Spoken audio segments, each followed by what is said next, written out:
Guys, nami nakita diri nga balay ba, abandonadong balay. Base sa among nahibaw-an kay 20 ka tuig na siyang walay nagpuyo. Naa siya nahimutan diri guys oh. Mingaw kay siya og palibot. Ngawan. Nya kini kuno nga balay guys kay murag nadung ako ana namo is kuan ni siya kanang murag simbahan ba. Ang nagpuyo ani something murag di pa mi siguro no.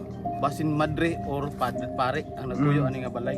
So among nakahunaw na mi guys nga among ano ni siya bisitahon among duolon kay grabe na gyud ni siya kakuan nga dungog nila nga kuan na ning kuan na balaya kay daghan ako ng mga kababalaghan ba nga kana bitong mga kadlukan ug mga gabi nya base sa mga istorya diri sa mga silingan kay naanak ko kanang maagi sila diri kay sa dito nga bahin nga balay mga guys nga nagpuyo maagi sila diri gabing dako nako ni sila mga kababalaghan diri nga madunggan mga gabing dako nya karon guys among suwayan diri kuyog sa akong amigo among suwayan dili masilbi guys kung ako ra gyud usa kinahanglan gyud ko kauban so among suwayan diri kuan nya nagdala sa mi cameraman guys no kay para gyud nga masuta na mo kung say ko ano at sa pag-istorya pa lang ako guys nalibot na akong balibo okay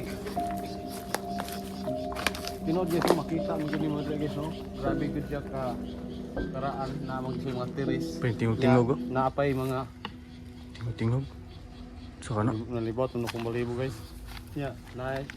Makita gid na po yung mga santos kung balay man ganini guys, pero basta sa among nahibaw-an guys kay balay kini og Madre. So among suwayan karon ri suod guys no. May si tingog. So kana. Kana. Asa man ni? Kani? Mo ni portahan?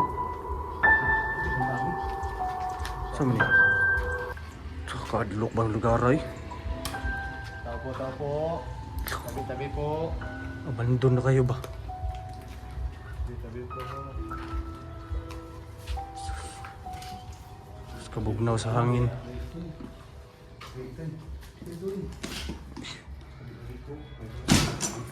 Ano yun? Sa to?